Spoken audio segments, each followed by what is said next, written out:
나이가 들면 기억력이 예전 같지 않아. 이제 와서 뭘 배워? 혹시 이런 생각 해보신 적 있나요? 많은 분들이 나이가 들면 뇌 기능도 함께 쇠퇴한다고 생각하십니다. 하지만 만약 우리가 70세, 80세가 되어서도 뇌를 20대처럼 젊게 만들 수 있다면 어떨까요? 오히려 젊은 시절보다 더 깊이 있고 의미 있는 공부를 할 수 있는 황금기가 지금 이 순간이라면요. 오늘 그 놀라운 비밀에 대해 이야기해 드리겠습니다. 안녕하세요. 행복백세 TV 시청자 여러분. 오늘은 50, 70 세대, 그리고 은퇴를 앞두거나 은퇴 후 새로운 도전을 꿈꾸시는 분들을 위한 특별한 이야기를 준비했습니다. 바로 다시 시작하는 공부에 대한 이야기입니다. 많은 분들이 나이가 들면서 이제 공부할 나이가 지났다. 기억력이 예전 같지 않다고 생각하십니다. 하지만 과학이 증명하고 있는 사실은 전혀 다릅니다. 우리의 뇌는 나이와 상관없이 계속해서 새로운 신경 연결을 만들어낼 수 있습니다.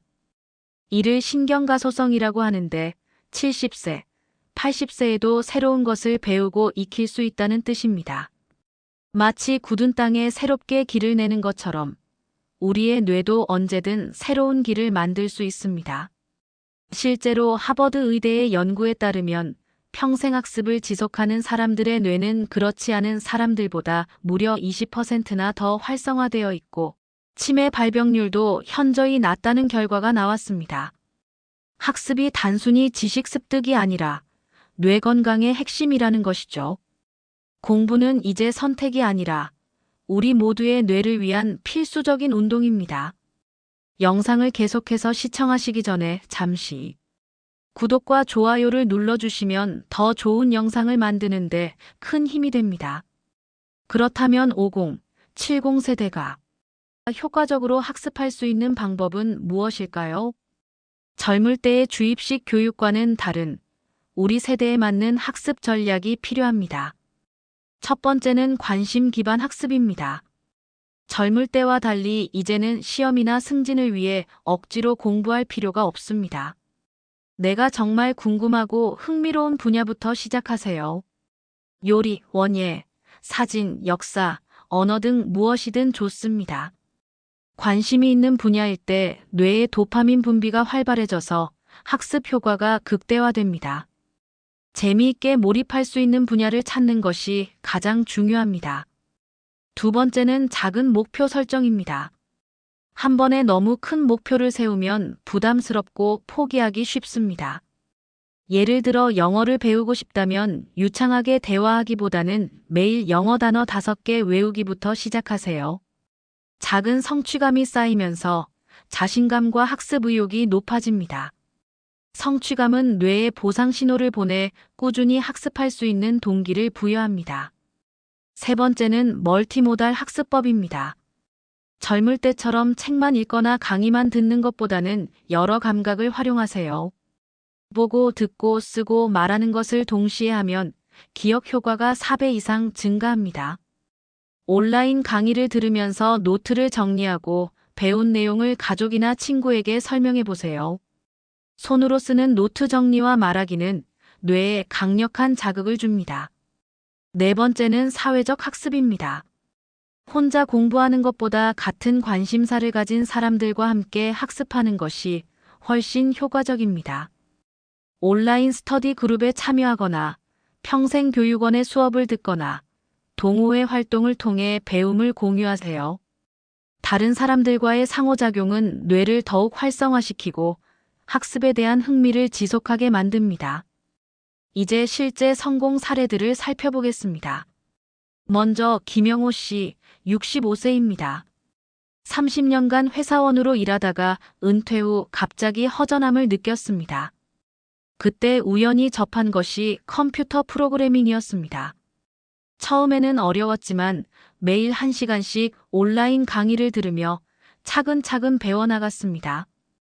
2년 후 지금은 간단한 앱을 만들 수 있게 되었고 젊은 개발자들과도 자유롭게 소통하며 새로운 인생을 살고 있습니다. 박순자 씨, 58세는 다른 사례입니다.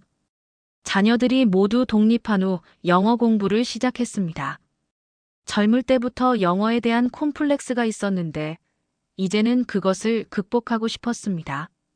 매일 아침 영어 뉴스를 듣고 일기를 영어로 쓰며 온라인 영어 회화 클래스에 참여했습니다. 3년 후 혼자서 유럽 여행을 떠날 수 있게 되었고 현재는 외국인 관광객 가이드 자원봉사를 하고 있습니다. 또 다른 사례는 이재훈 씨 62세입니다. 평생 문과 전공이었는데 은퇴 후 갑자기 수학에 관심이 생겼습니다. 고등학교 수학부터 다시 시작해서 현재는 미적분학을 공부하고 있습니다.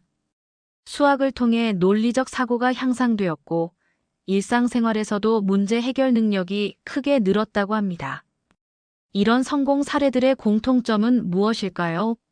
첫째, 모두 자신의 관심사에서 출발했다는 점입니다. 둘째, 완벽을 추구하지 않고 꾸준함을 중시했습니다.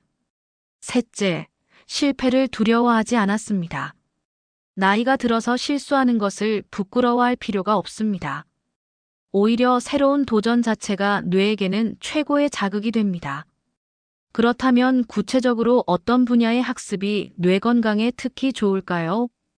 뇌과학자들이 추천하는 5가지 분야를 소개해 드립니다. 첫 번째는 언어 학습입니다. 새로운 언어를 배우는 것은 뇌의 여러 영역을 동시에 자극합니다. 단어를 기억하고 문법을 이해하고 발음을 연습하고 문화적 맥락을 파악하는 복합적인 과정이 뇌를 종합적으로 단련시킵니다. 두 번째는 음악 학습입니다. 악기를 배우거나 노래를 부르는 것은 뇌의 좌뇌와 우뇌를 연결하는 뇌량을 강화시킵니다. 특히 피아노나 기타 같은 악기는 손가락 운동과 함께 뇌의 운동 피지를 자극해 인지 능력 향상에 도움이 됩니다. 세 번째는 디지털 기술 학습입니다. 컴퓨터, 스마트폰, 인터넷 활용법을 배우는 것은 현대 사회에 적응하는 것뿐만 아니라 새로운 사고 패턴을 만드는 데 도움이 됩니다. 특히 코딩이나 프로그래밍은 논리적 사고력과 문제 해결 능력을 크게 향상시킵니다. 네 번째는 예술 활동입니다. 그림 그리기, 조각, 도예, 서예 등은 창의성을 자극하고 스트레스를 해소하는 동시에 손과 뇌의 협응력을 높입니다. 특히 새로운 기법을 배우고 작품을 완성해가는 과정에서 성취감과 자존감도 높아집니다. 다섯 번째는 운동과 관련된 학습입니다. 새로운 운동 기술을 배우는 것, 예를 들어 태극권, 요가, 댄스 등은 신체와 두뇌를 동시에 단련시킵니다. 특히 복잡한 동작이나 리듬을 익히는 과정에서 뇌의 여러 영역이 활성화됩니다. 학습을 지속하기 위한 실전 팁도 알려드리겠습니다. 첫째, 학습 환경을 정비하세요. 조용하고 밝은 공간에 필요한 도구들을 준비해두면 학습 효율이 높아집니다. 둘째, 규칙적인 학습 시간을 정하세요. 매일 같은 시간에 공부하면 뇌가 학습 모드로 빠르게 전환됩니다. 셋째, 충분한 수면을 취하세요. 수면 중에 뇌는 새로 배운 정보를 정리하고 장기 기억으로 전환시킵니다. 7에서 8시간의 충분한 수면이 학습 효과를 극대화합니다. 넷째, 적당한 운동을 병행하세요. 걷기, 수영 등의 유산소 운동은 뇌로 가는 혈류를 증가시켜 학습 능력을 향상시킵니다. 마지막으로 가장 중요한 것은 바로 마음가짐입니다. 나이가 많아서 안 될 것이라는 생각 대신 새로운 도전을 통해 더 젊어질 것이라고 생각하세요. 실제로 긍정적인 마음가짐을 가진 사람들의 학습 성과가 훨씬 좋다는 연구 결과가 있습니다. 50, 70 세대의 학습은 젊은 시절과는 다른 특별한 의미가 있습니다. 생존을 위한 공부가 아니라 삶의 질을 높이고 자아 실현을 위한 공부입니다. 누구의 눈치도 볼 필요 없고 자신만의 속도로 천천히 즐기며 배울 수 있습니다. 여러분도 지금 당장 작은 것부터 시작해 보세요. 궁금했던 분야의 책을 한 권 사거나 온라인 강의를 하나 신청하거나 관심 있는 동호회에 가입해 보세요. 첫걸음을 내딛는 순간 여러분의 뇌는 이미 젊어지기 시작할 것입니다. 기억하세요. 배움에는 나이가 없습니다. 오히려 인생 경험이 쌓인 지금이야말로 더 깊이 있고 의미 있는 학습을 할 수 있는 최적의 시기입니다. 새로운 도전을 통해 더욱 풍요롭고 활기찬 인생 후반부를 만들어 가시기 바랍니다.